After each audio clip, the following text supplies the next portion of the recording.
Hello everyone, and welcome to this week's disability information video, where this week we're going to be talking about PTSD, otherwise known as post-traumatic stress disorder.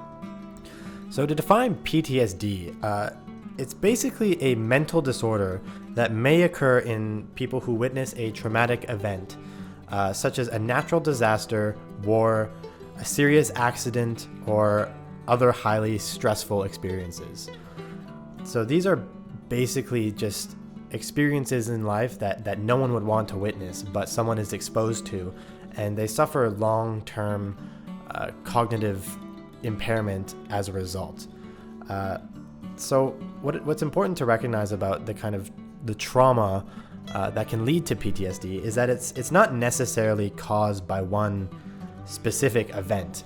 Always, it could be multiple traumatic experiences that cause PTSD, or it could be repeated and long exposure to a traumatic situation, such as an abusive relationship that causes PTSD. So in the case of an abusive relationship, it may be the case that there's not necessarily one specific event that occurred that causes the PTSD, but it's the overall situation that is traumatizing.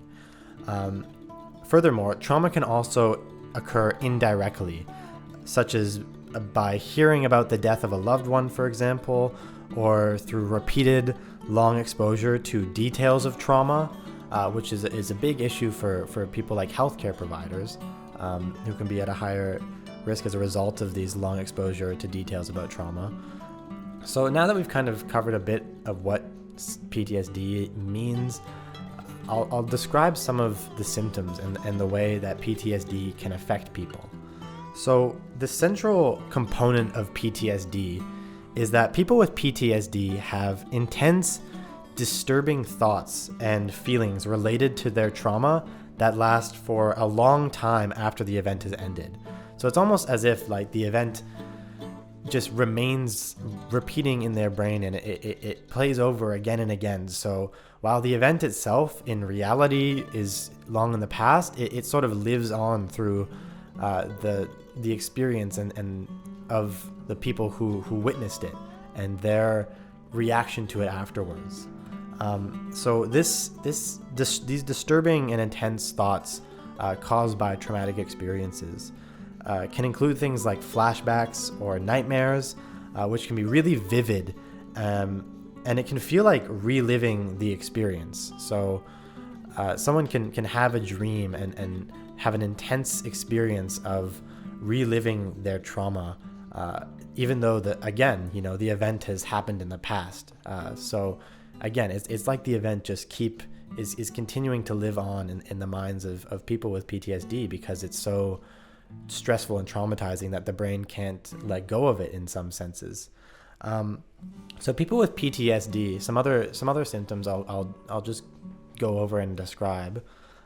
So people with PTSD may avoid interactions and situations that remind them of the event, and may also have strong negative reactions to what most people would perceive as ordinary sensory data, such as a loud noise or accidental touch. So noises that affect people or don't affect people that much in everyday life, or neurotypical people who don't have PTSD, might affect someone with PTSD very strongly, especially if it's sort of related or draws images of their past trauma.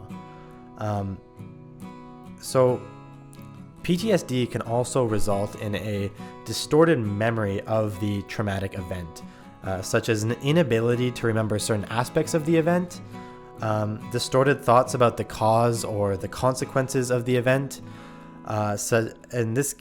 This distorted thoughts can also lead to things like a misattribution of blame. So people with PTSD may wrongly blame themselves or others for the event, and not blame the true cause. PTSD can also lead to persistent changes in emotions, such as things like ongoing fear, horror, anger, guilt, or shame. So people with PTSD often experience these emotions to a great degree. And one more symptom is that people with PTSD may also become less interested in activities previously enjoyed, and they may be unable to experience positive emotions related to these activities or positive emotions in general. So it can really, what I'm trying to get at is it can really impact a person. There's a couple more symptoms I'll go over, and just to kind of convey exactly how deeply these traumatic experiences can affect a person's well-being day to day. So PTSD can also lead to social issues such as feeling detached or estranged from others. So you feel disconnected from people like your friends or your family and alienated because on account of PTSD. This can also lead to symptoms related to increased emotional arousal. So this includes things like irritability and outbursts of anger, behaving recklessly or in a self-destructive way, being overly suspicious or watchful of one's surroundings, being easily startled, or even having problems concentrating or sleeping. Now that I've covered kind of the symptoms of PTSD and what PTSD actually is, I think it's time that we move into the next portion of our video, which will be an interview with someone with lived experience. So I'll see you there in a couple moments.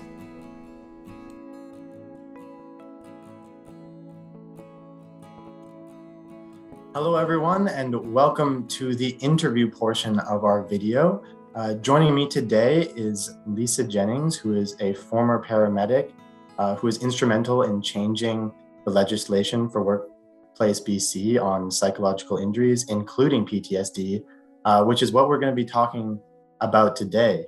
So thank you for joining me, Lisa. And I know you have a couple of other titles that you have, so why don't you introduce yourself a bit further? Thank you, Oliver. What's in a title?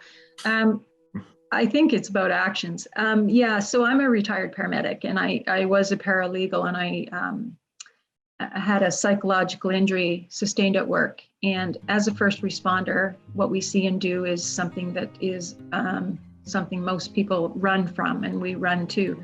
So it should be presumed that in our line of work, we would get a psychological injury, whether that be called post-traumatic stress disorder, post-traumatic stress injury, operational stress injury. It used to be called shell shock. It's been around for as long as we've had wars. So that is what I did. When I was denied, I wrote a draft skeleton of legislation and brought it to the then NDP in opposition, and we collaborated and pulled in other associations with fire and police, and luckily in 2018 there was a legislative change so that the litigious group of psychologists that we would be normally sent to time after time after time to retell our story is completely minimized. So we're no longer re-traumatizing the injured worker. From that experience, I founded an online private peer support group and suicide prevention line it's actually through a Facebook, but it is confidential, and it's You Are Not Alone PTSD BC. So it's quite extraordinary that suicides should be talked about in a manner of this is part of this disorder. It's real, and only 10% of the reported cases are just that, just 10%, which we know there's far more suicides. Absolutely. It's something that is not talked about enough, but at the same time, it is important to retain the privacy of the families involved. So, but it is, I'm glad you're joining us today because you have such a good pedigree of pushing for legislation in this domain. And you also have sort of lived experience, which I think it brings a very good perspective to the table. And, you know, the work you've done shows how important lived experience is in making change. So now I'm going to get into the questions we have for our interview today. Okay. And the first question I have for you is, what are two aspects of your life that PTSD affects, that other people might not know or think about?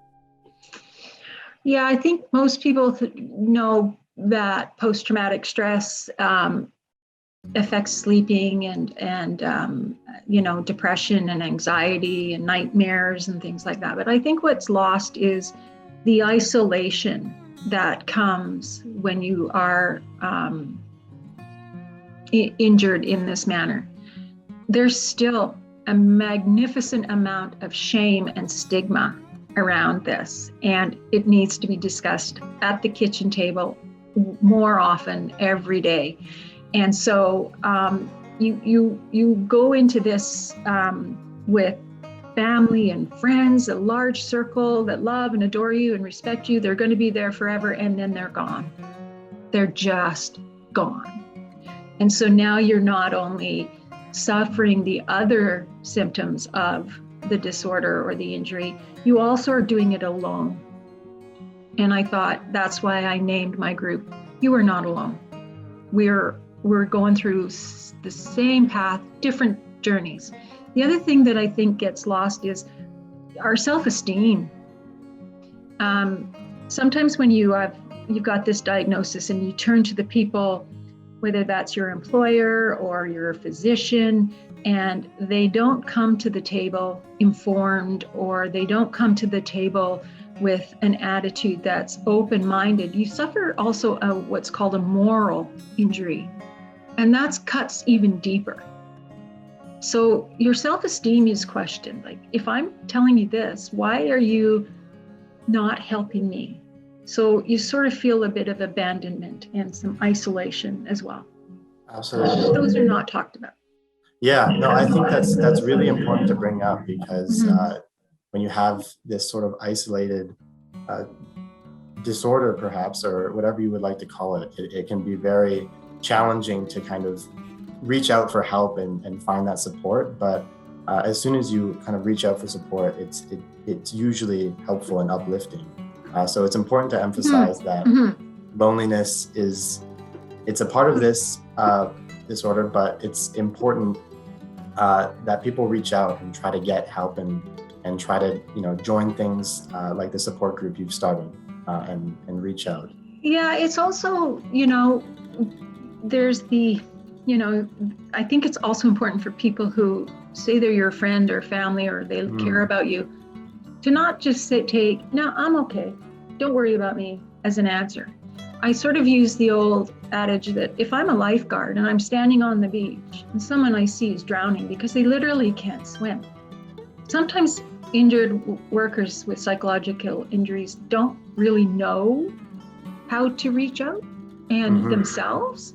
So I think it does take a community or one person to go in a little bit, go past your comfort zone a little bit, hold out a hand and help that person to the shore, and then say, you need to take swimming lessons.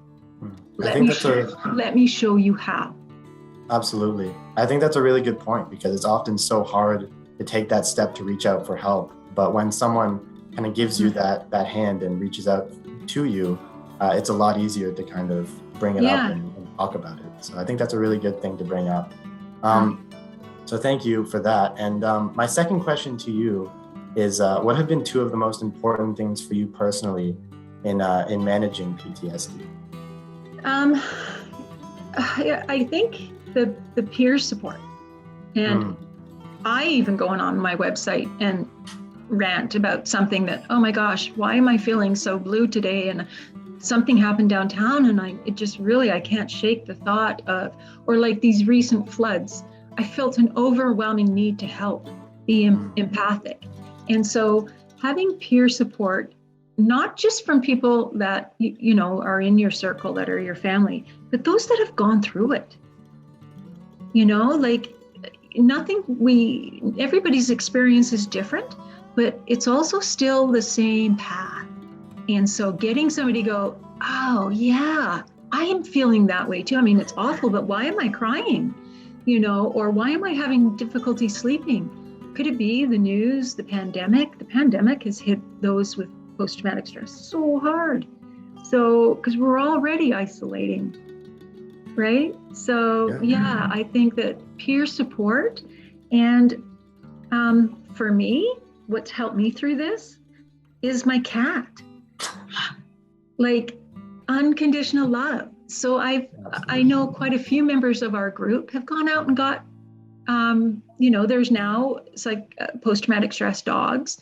I mean, even having something that needs you, that you feel that love, and that, hey, if I don't feed them, I gotta take care of somebody, because we are in that kind of field.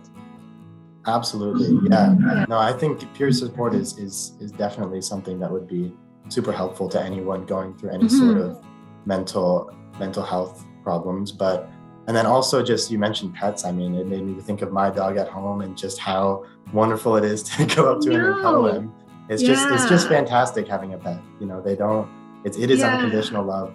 They need you and they love you, and every day you come home, it's like they're waiting for you. So it is. Yeah, it is. It gives you a sense of value, I think. Yeah. In someone else's life, or something else's.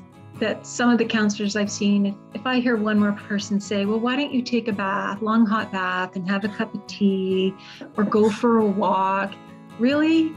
Those are not really things that I want to do, because I just sit there in a long hot tub bath and think about all the awful things. If I go for a walk, I'm looking at all the happy people with their children, and it's not always the thing for me to do. I do go. I find it very calming to go for a walk, but it has to be not a park. It's like really, forest. But sometimes just sitting, looking at hummingbirds, or something so simple. Einstein had a phrase that said, out of clutter, find simplicity. And that's the chaos of our minds when we have post-traumatic stress. So we got to find something simple to get grounded. Get grounded. I think that's a great advice. Stay grounded.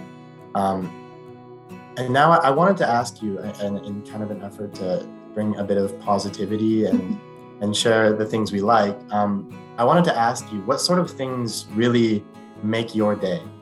This. Doing this. Because I hope if it just reaches one person, then, oh, wow, I'm happy. I'm really happy. So making a difference, just, not just for me, but just for everybody that, we suffer a lot of loss. So for me, what makes my day is that somebody reaches out and says, hey, I saw you on the news, or hey, I saw you on YouTube. It's inspired me, and I think I'm going to be okay. Yeah. Oh, wow. That's amazing. The feeling of helping others is definitely, it sustains you. It definitely sustains you. That's what gets me out of bed. And I never turn my phone off. So people call me in the middle of the night in crisis, and I will always have their backs. As we say, I've got your six, which is have your back. Yeah. Wow. That's good dedication and commitment. But yeah, as you say, it creates for a much more meaningful life where you feel valued by other people, and it keeps you going. So now my final question for you is, what words of empowerment or encouragement would you give to people experiencing PTSD? You aren't alone. You are absolutely not alone. And that this injury, post-traumatic stress, OSI, whatever it's called, is done to you. It does not define you. There's a lot of word or language around resilience to trauma. I have a difficult time with that language, because when you read the definition of resilience in the Oxford Dictionary, it states quite clearly, bounce back to original form. Nobody who has suffered trauma of any kind, no matter what the trauma is, do you ever bounce back to your original form? No counseling, no pills, no meditation, acupuncture will never bring you there.